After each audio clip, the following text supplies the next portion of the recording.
Bonjour et bienvenue encore dans notre émission à l'écoute de la parole. Bienvenue dans ce programme de partage, ce programme d'échange, ce programme de méditation, de prière, ce programme qui nous permet d'aller en avant et d'essayer de mieux connaître Dieu. Je rends grâce à Dieu pour vos vies, je rends grâce à Dieu que nous puissions encore nous retrouver ensemble en cette matinée, en direct ou en rediffusé. Alors nous allons sans plus tarder incliner la tête pour recommander ce temps à la conduite de l'Esprit de Dieu entre les mains du Seigneur. Tendre Père, merci. Merci parce que tu es Dieu et tu es roi, tu es le Père des bontés et des miséricordes. Tu es celui qui nous a aimés le premier et tu es celui qui nous fait vivre. Merci pour ta lumière que tu nous envoies et qui nous éclaire. Ô tendre Père, c'est par tes bontés que l'on vit, c'est par tes miséricordes que l'on vit, Seigneur. Merci encore en ce jour qui commence. Merci encore en ce temps. Nous voulons que tu prennes le contrôle de ce temps et tu nous parles. Éclaire-nous, change notre façon de voir les choses. Emmène-nous dans la méditation de ta parole. Emmène-nous, ô Dieu, dans la compréhension des Écritures. Nous te supplions. Nous voulons te connaître, Seigneur, et nous voulons nous aligner sur ta parole. Alors, à toi soit la gloire, à toi soit l'honneur, dans le nom puissant de Jésus. Amen. Alors, je vous souhaite la bienvenue à ce programme, si vous nous rejoignez. Je rends grâce à Dieu pour votre vie, je rends grâce à Dieu pour ce que Dieu fait au travers de vous. Merci pour vos témoignages qui nous fortifient, nous aussi, dans ce travail, dans cette œuvre, dans ce ministère que Dieu nous a demandé de faire, celui de partager la parole et d'enseigner la parole de Dieu. Nous bénissons le Seigneur parce que les mentalités, la lumière de sa parole est claire et emmène beaucoup de changements. Nous bénissons vos vies, nous bénissons vos églises, les pasteurs de vos églises. Et là où vous êtes, aux extrémités de la terre, nous savons que nous sommes beaucoup suivis en Côte d'Ivoire, beaucoup suivis en RDC, beaucoup suivis au Congo-Brazzaville, en France, au Canada et dans beaucoup d'autres pays. Nous vous bénissons là où vous êtes. Amen. Alors, nous parlons toujours du royaume. Et la session dernière, nous avons commencé un nouveau thème. Nous avons dit que le royaume, d'abord, c'était un pays. Nous avons parlé de la culture de ce pays. Nous avons parlé de l'éducation dans le pays, les symboles du pays, du roi dans ce pays. Et nous avons parlé de la monnaie, des finances dans ce pays. Mais tout ça, c'est très bien tant qu'il y a un fonctionnement tant qu'il y a une autorité qui est là pour faire appliquer, gérer toutes ces choses. Et dans le cas d'un royaume, l'autorité qui est envoyée sur une nouvelle terre afin de venir représenter le roi s'appelle le gouverneur général. Le gouverneur général. Et nous avons donc commencé la session dernière à parler du gouverneur général qui est le Saint-Esprit. L'Esprit de Dieu. Il n'est pas un petit Dieu, un moitié Dieu, le troisième Dieu. Non, il est au même niveau que le Père, que le Fils, parce qu'on dit, baptisez-les au nom du Père, du Fils et du Saint-Esprit. Au nom du Saint-Esprit aussi, baptisez-les. Au nom du Père aussi, baptisez-les. Au nom du Fils aussi, baptisez-les. Au même niveau que le Père et le Fils.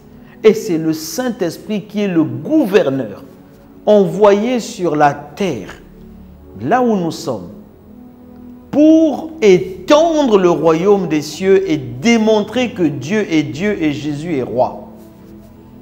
Il est celui qui a reçu le mandat depuis la création de la terre, d'imposer et de coloniser, dans le bon sens du terme, la planète afin qu'elle ressemble au ciel. La Bible dit, je crois que c'est dans le livre de Deutéronome, je crois, où il est dit, afin que vos jours et les jours de vos enfants soient dans le pays que Dieu a promis à votre Père, comme les jours du ciel sur la terre.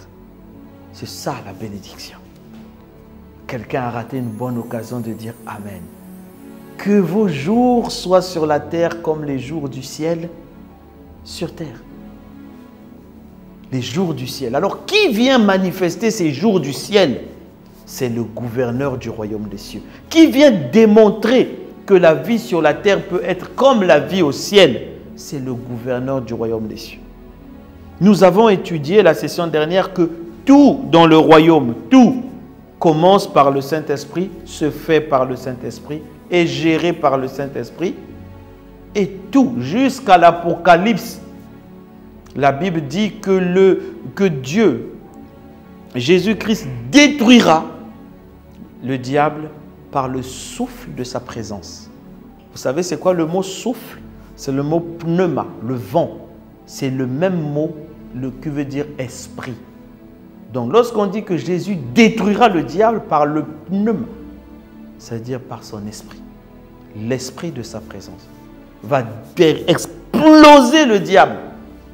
Qui? Le Saint-Esprit. Et nous avons vu la session dernière combien de fois le Seigneur a dit que celui qui a des oreilles écoute ce que l'Esprit dit à l'Église. Écoute, parce que dans la période de maintenant, c'est le Saint-Esprit qui gère tout. C'est le Saint-Esprit qui contrôle tout. Tu veux que ta vie de prière explose? Il faut que tu aies une bonne relation avec le Saint-Esprit. Tu veux que ton business marche? Il faut que tu aies une bonne relation avec le Saint-Esprit. Et tu veux que ton église grandisse? Il faut que tu aies une bonne relation avec le Saint-Esprit. Tu veux ne pas tomber dans les erreurs? Il faut que tu aies une bonne relation avec le Saint-Esprit. Mais les gens ont oublié le Saint-Esprit. L'église est rentrée dans les techniques, les coachings. Non, coach, toi, 15 points. 15 points de cela, 15 points pour devenir ceci, 4 points pour faire cela, 17 points. Mais ça ne marche pas. Les gens commencent, après ils retombent. Pourquoi? Parce que c'est sans l'esprit. C'est sans l'esprit. Tant qu'on met l'esprit de côté, les choses ne marchent pas. Jésus a dit, vous ne pouvez rien sans moi. Et le Saint-Esprit, c'est l'esprit de Jésus. Donc tout et absolument tout se fait par le gouverneur général du royaume. Le Saint-Esprit. Le Saint-Esprit de Dieu. Le glorieux Saint-Esprit. Lorsque nous prions et nous disons Saint-Esprit, nous t'invitons, ce n'est pas un rituel. Nous savons que sans lui, rien ne se fait. Nous savons que si nous commençons à enseigner sans que l'Esprit de Dieu ne soit là, aucun impact il y aura. Quand je suis là où je suis, en train de faire la captation de la vidéo et du son qui vous est envoyé, mais je ne suis pas là où vous êtes. Quand vous êtes touché dans votre cœur, c'est le Saint-Esprit qui agit. Quand vous êtes là dans le pays éloigné où vous êtes, quand vous dites « Waouh, Dieu, je comprends », mais c'est le Saint-Esprit qui est là-bas, ce n'est pas moi. Merci, pasteur. Logiquement, vous devez dire « Merci, Saint-Esprit ». Parce que c'est lui qui ouvre l'intelligence. Il est celui qui domine et qui gère le royaume. Il est celui qui commande le royaume. Il est l'exécutif du royaume. Alors aujourd'hui, nous allons avancer un peu. Nous allons parler de son rôle. Parce que souvent, tu le négliges parce que on ne t'a jamais présenté son rôle. Il faut que tu comprennes son rôle. Tu comprendras pourquoi il est celui qui gouverne. Il est le gouverneur. Celui qui décide. Celui qui dit ça, ça, ça. Mettez-moi à part Paul et Barnabas pour l'œuvre à laquelle je les ai appelés. Il est celui qui parle. Celui qui donne les dons. Celui qui dit, toi tu es appelé pour ça. C'est le Saint-Esprit. Alors, son premier rôle, d'abord, vous savez, dans un gouvernement, dans un royaume plutôt, le gouverneur général, là je vous dis dans le monde, je peux vous donner juste un exemple, est chargé de veiller au respect de l'exécution des applications des lois, des décrets, des règlements et de favoriser l'intégration de la politique du royaume au sein des communautés et des provinces. Ça, c'est la définition que vous pouvez trouver sur Internet dans les livres d'histoire. C'est le rôle du gouverneur. Le gouverneur agit dans les domaines de la sécurité. Il coordonne par exemple les services de secours en cas de catastrophe, les exercices. Il agit comme autorité de police. Il préside les commissions de prévention. Il délivre les autorisations, les armes, les tutelles et même la création des églises. Il donne les passeports et il gère les relations publiques. Il joue un rôle de relais avec le royaume ou la présidence. Alors un gouverneur, vous voyez, c'est celui qui fait le rôle. Il a le pouvoir de l'autorité, de la sécurité, de coordonner les choses, les secours. Tout ça, c'est lui. Ça, c'est déjà le rôle d'un gouverneur dans le monde. Mais le gouverneur du royaume des cieux, il est bien plus que ça. Il est bien plus que ça. Alors, si tu le négliges, tu ne l'écoutes pas, tu vas te perdre. Voilà pourquoi ta vie spirituelle tourne en rang. Elle tourne en rang. C'est celui qui va te faire vivre des moments de plaisir et de joie à tout moment. Regardez son rôle. Le premier rôle du Saint-Esprit, il est dit dans Romains 14, 17, « Car le royaume de Dieu, ce n'est pas le manger, le boire, mais c'est la justice, la paix et la joie par le Saint-Esprit. » Et Jésus a dit dans le livre de Matthieu, « Si c'est par l'Esprit que je chasse les démons, c'est que le royaume est revenu. » Le premier rôle de l'Esprit, c'est de manifester le règne, le royaume de Dieu sur la terre. Alors lorsqu'on dit que ton règne vienne, on dit en vérité que ton esprit commence à siéger, prendre le contrôle de tout. Que ta domination vienne, c'est-à-dire que ton esprit commence à dominer. Parce que là où on parle de l'esprit, on parle du royaume. Et là où on parle du royaume, ça se fait par l'esprit. C'est-à-dire que son premier rôle, c'est de ramener le règne de Dieu en toi, sur toi, autour de toi, dans ta maison, dans ton pays, là où tu vis, dans ton travail. Quand tu invites le Saint-Esprit, tu invites la domination du royaume à s'installer là où tu es. L'atmosphère change. Donc, tu ne peux pas être né de nouveau dans le royaume et ignorer celui-là qui même fait de toi. Pause. Mais tu es né de qui? Dans le royaume là, toi tu es né de nouveau, non? Qui t'a mis au monde? Ce n'est pas celui qui t'a fait la prière du salut, c'est le Saint-Esprit. La Bible dit dans le livre de Jean 1, lesquels ne sont pas nés de la volonté d'un homme, de la chair ou du sang, mais ils sont nés du Saint-Esprit, de la volonté de l'Esprit. Donc le livre de Jean 1, verset, je crois à partir du verset 12, à partir du verset 12, la Bible dit,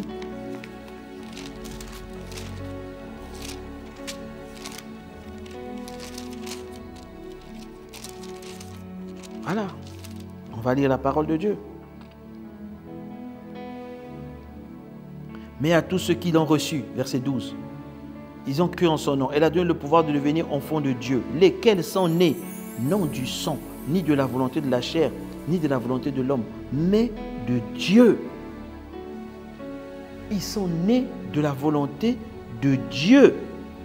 Et Jésus dit plus tard à Nicodème, ce qui est né, ce qui est esprit, est né d'esprit. Jean 3, verset 6. Ce qui est né de la chair est chair, ce qui est né de l'esprit est esprit. Donc tu es né de l'esprit, ton papa c'est le Saint-Esprit. Voilà pourquoi il est Dieu, il est l'Esprit de Dieu. Le Saint-Esprit, c'est lui qui t'a fait rentrer dans le royaume. Pourquoi? Vous voyez, on va lire la parole de Dieu. On va lire dans le livre de Jean toujours. Il est écrit quelque part que l'Esprit de vérité, il convaincra le monde du péché. Il ne parle pas de nous, de né de nouveau. Il parle du monde. Donc lorsque tu es dans le monde, lorsque tu as commencé à être convaincu que ce que je fais, ce n'est pas bien, je vais donner ma vie à Jésus, c'est l'Esprit de Dieu déjà qui agissait. Il convaincra le monde de péché, de justice et de jugement. Quand tu as commencé à prendre conscience qu'il y a un jugement, c'est l'Esprit de Dieu qui est en train de te dire, attention, il est temps que tu rentres dans la maison. Il est temps que tu naisses de nouveau. C'est l'Esprit de Dieu qui est le gouverneur. Alors son rôle, le premier rôle de l'Esprit de Dieu, on a déjà vu, il démontre le royaume, il emmène le royaume. Un autre rôle est donné dans le livre de Jean 14, verset 6. La Bible dit, mais le consolateur, l'Esprit, le Saint-Esprit que mon Père enverra en mon nom. Donc, il vient, le mot consolateur, c'est le mot paraclé, qui veut dire soutien, avocat, celui qui te défend, celui qui t'accompagne, celui qui t'aide, celui qui est toujours prêt à te secourir. Le consolateur, celui qui vient aussi te consoler. Quand toi ne vas pas, c'est lui qui est là. Le mot paraclé, c'est un mot ou c'est un nom qui, le mot déjà para en grec, ça veut dire assistance, aide. Vous voyez, quand on parle de parachute, c'est celui qui t'aide dans la chute. Parapluie, c'est celui qui vient te couvrir quand il pleut. Paratonnerre, c'est celui qui vient t'éviter le tonnerre qui tombe sur toi. Amen. Paraclet, c'est celui qui vient t'aider. En gros, vous voyez, quand il y a les Jeux Olympiques, bon, de toute façon, c'est la saison là, les Jeux Olympiques, les Jeux Paralympiques. Voilà. Quand vous voyez le 100 mètres des non-voyants, ceux qui vont pas, ceux qui sont aveugles ou malvoyants, ils font le 100 mètres, ils ont quelqu'un qui voit à côté, avec qui ils attachent la main, et c'est celui-là qui les aide à courir dans leur couloir, pour qu'ils courent normalement dans leur couloir. En grec, celui qui aide l'aveugle s'appelle le paraclet. Donc, regardez un peu le rôle de cette personne-là. C'est lui qui connaît le chemin, c'est lui qui le permet de garder la route sur la course, c'est lui qui le permet de courir vite, c'est lui qui le soutient, qui lui dit oh, la ligne d'arrivée c'est bientôt, arrête-toi. C'est ça le paraclet. C'est le rôle que le Saint-Esprit a à côté de nous. Avec sa puissance infinie, il est là à côté pour nous aider, pour t'aider dans ce que tu vis, pour t'aider dans cette histoire que tu traverses. Il ne t'abandonne pas. Il est attaché à toi pour te dire continue la course, relève-toi, continue, on va y arriver.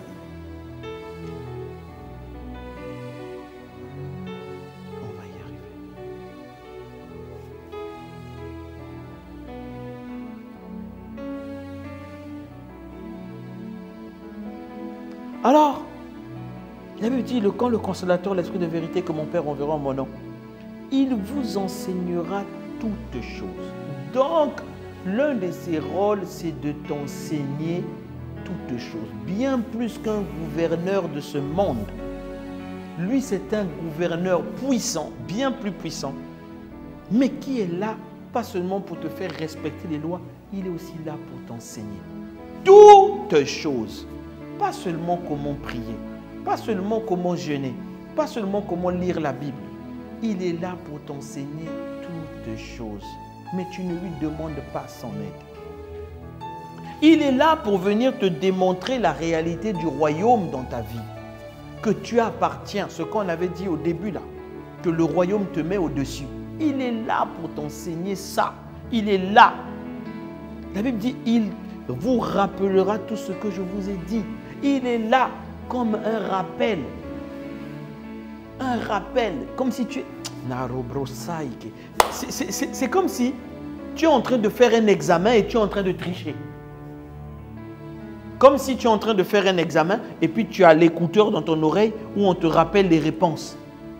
Il est là pour ça.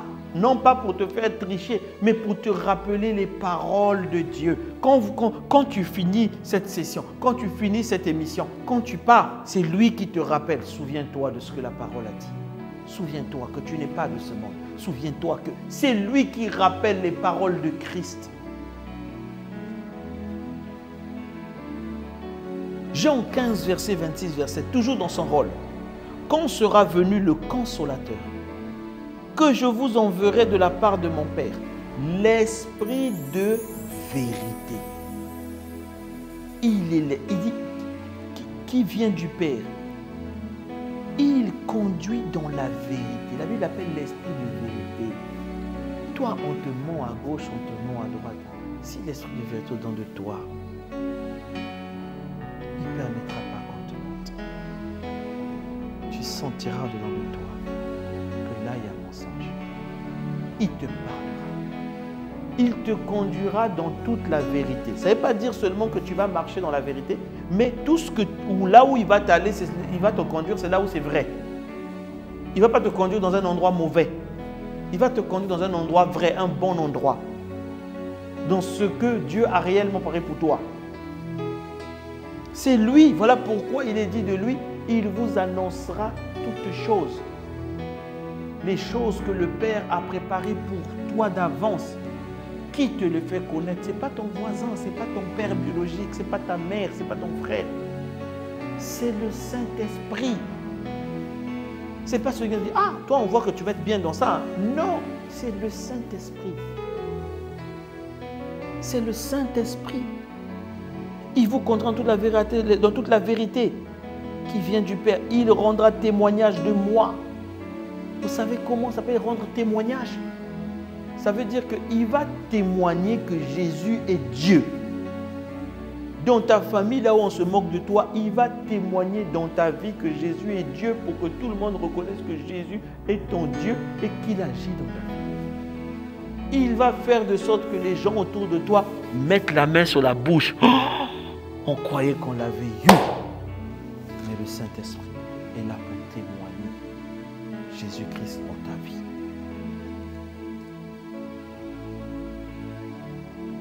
Dans le livre de Jean 16, au verset 13, quand le Consolateur sera venu, l'Esprit de vérité, il vous conduira dans toute la vérité, car il ne parlera pas de lui-même, mais il dira tout ce qu'il aura entendu et il vous annoncera les choses à venir. Il aura entendu ça où? Vous allez dans 1 Corinthiens 2, verset 10, il dit, car l'Esprit de Dieu sonde les profondeurs de Dieu. Il entend, il fait partie du conseil de Dieu. Quand la Bible dit faisons, il parle nous faisons. Faisons l'homme à notre image. Faisons là, c'est qui? Le Père, le Fils et l'Esprit. Le conseil de ce qu'on appelle la Trinité. Le conseil des trois.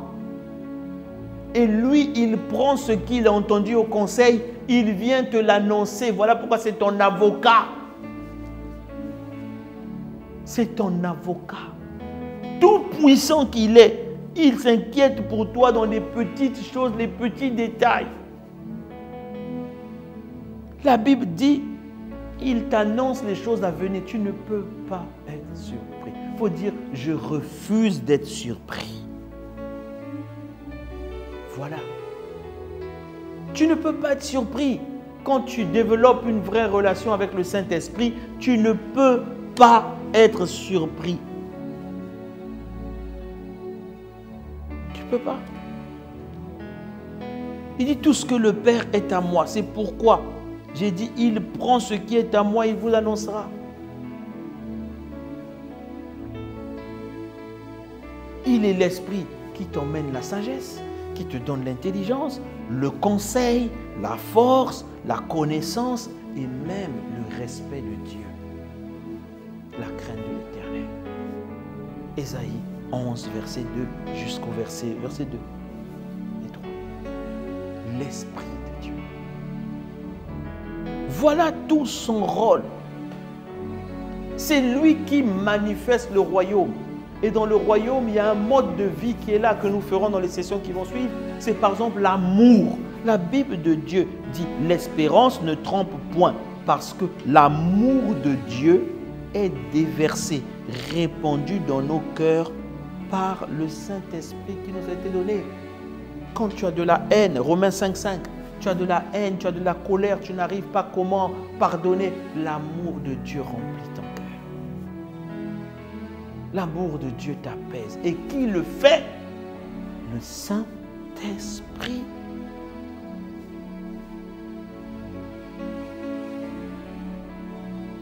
Le Saint-Esprit. Le Saint-Esprit a le rôle que tu ne sois jamais malade. C'est lui qui manifeste en de toi la vie éternelle.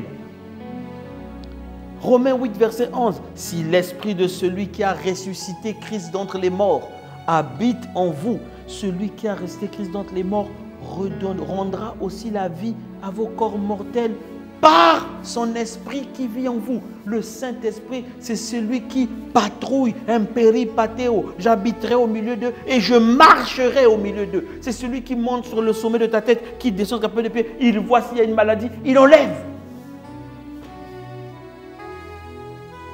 Il rend la vie. Là où la vieillesse, tu avais mal au dos, il est capable d'enlever cette douleur. C'est aussi dans ses attributs, c'est aussi dans son rôle. Et même quand tu es triste, même quand tu es abattu, même quand tu ne sais plus comment faire, la Bible dit dans le rôle de Romains 8, 26, de même aussi, l'Esprit nous aide dans notre faiblesse. Car nous ne savons pas ce qu'il convient de demander dans nos prières, mais l'Esprit lui-même intercède par des soupirs inexprimables. Rebroshta, rameya, kaindose. Et même quand ça fait mal, tu fais ah. Dans le ah, c'est un soupir. L'Esprit se prend ce ah, il fait monter devant le trône.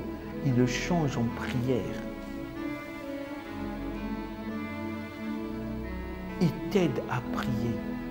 Il te relève quand tu es abattu. Quand tes ennemis disent « nous l'avons eu », c'est lui qui te relève. Mais nous l'avons mis de côté. Nous l'avons éloigné de nos vies. On a dit « ah, c'est un vent, ah, c'est un feu, oh, le Saint-Esprit, c'est une colombe, c'est un oiseau, il est blanc. » Il est une personne avec un aspect de feu dévorant. Il est dangereux. Quand il se manifeste, il est comme un vent. Mais c'est une personne. Une personne que tu peux rendre triste quand tu ne le calcules pas. De la même manière qu'on ne te calcule pas.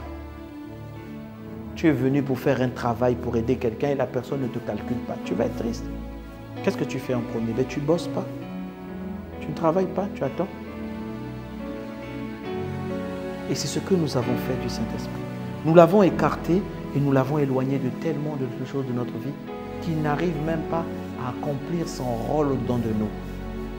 Voilà pourquoi, comme le roi, il mérite d'être honoré. Il mérite d'être révéré. Il mérite d'être reconnu comme Dieu. Fais-le. Dis-lui, Saint-Esprit, j'ai besoin de toi. Je veux te connaître. Tu comprendras pourquoi ceux qui ont écrit les livres « Bonjour Saint-Esprit »,« Bienvenue Saint-Esprit », parler à l'Esprit comme ça, comme à une personne, comme à un ami. Il est là pour nous aider. Il est là pour nous faire vivre le miraculeux du royaume. Une vie au-dessus de tout. Tout ce que nous avons dit, tout ce que nous avons parlé, Il est là pour nous enseigner. Tu galères, tu souffres dans tes finances, tes affaires ne marchent pas parce que tu n'écoutes pas le Saint-Esprit. Il est là. C'est lui qui sait quel business va marcher demain. C'est lui qui sait qu'est-ce qui a déjà marché. Mon frère, ma soeur, il était là pendant la crise économique de 1929. Il était là. La crise du XVIe siècle. Toi, tu la connais? Ah, il était là aussi. Toi, tu as connu la crise là où il manquait les grains dans le XIIe siècle. Il était là aussi. Toi, tu as connu la crise de la peste. Il était là. Le Saint-Esprit. Il connaît toutes les crises, il connaît toutes les techniques de finance, il connaît tout. Et il est là pour nous enseigner, pour nous aider à vivre une belle vie sur la terre. Dis avec moi, une belle vie. Une belle vie. Il est là pour nous donner cette belle vie. Et nous allons la vivre au nom de Jésus-Christ. Je dis que tu vas la vivre au nom de Jésus-Christ. Amen. Alors, nous allons nous arrêter là pour aujourd'hui. Nous allons inviter le Saint-Esprit à contrôler nos vies. Élève la voix. Nero brasa ikede shaiba. Glorieux Saint-Esprit, viens. Remplis-nous. Remplis-nous, Saint-Esprit, nous avons besoin de toi. Remplis-nous, Abba Papa, nous avons soif de toi. Remplis-nous, Seigneur. Nous voulons t'honorer, car tu es Dieu et tu es digne d'être honoré. Tu es notre guide, notre conseiller, notre pilote. Tu es celui dont nous avons besoin sur cette terre. Tu es le gouverneur général, bien plus que général. Tu es le roi ici sur terre. Saint-Esprit, nous t'accueillons, remplis nos vies, illumine les yeux de nos cœurs. Fais-nous comprendre tes réalités, tes mystères. Éclaire-nous, transforme nos vies, Esprit de Dieu. Toi qui es là pour nous préparer afin d'être l'épouse parfaite du Christ. Change-nous, incline nos cœurs à la volonté de Dieu. Apaise-nous, Seigneur. Nous avons besoin de toi. Merci Saint-Esprit pour ta présence. Merci de glorifier le nom de Jésus dans notre vie. Merci Seigneur de démontrer que Jésus est Dieu. À toi, Seigneur Jésus, soit la gloire, l'honneur, la puissance. C'est en ton nom et en ton beau et précieux nom que nous avons prié et que nous avons demandé au Père toutes ces choses.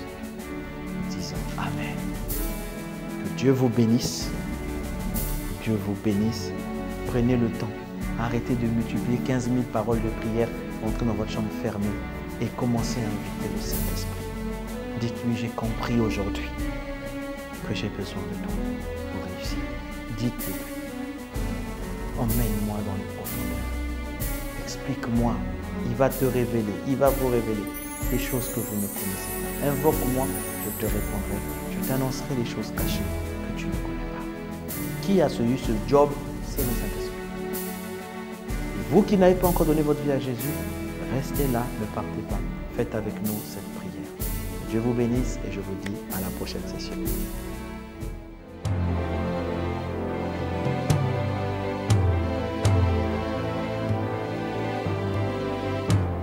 Ô Seigneur Dieu, je crois en ton Fils Jésus-Christ. Je crois qu'il est mort pour moi et que Dieu l'a ressuscité d'entre les morts. Je confesse de ma bouche que Jésus-Christ est le Seigneur de ma vie. Dès maintenant et pour toujours.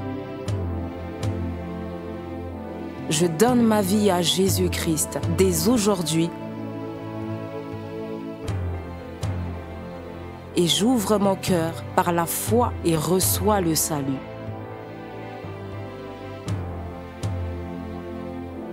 Je reçois maintenant la vie éternelle dans mon esprit. Merci Seigneur d'écouter ma prière. Mes péchés ont été lavés par le sang de Jésus.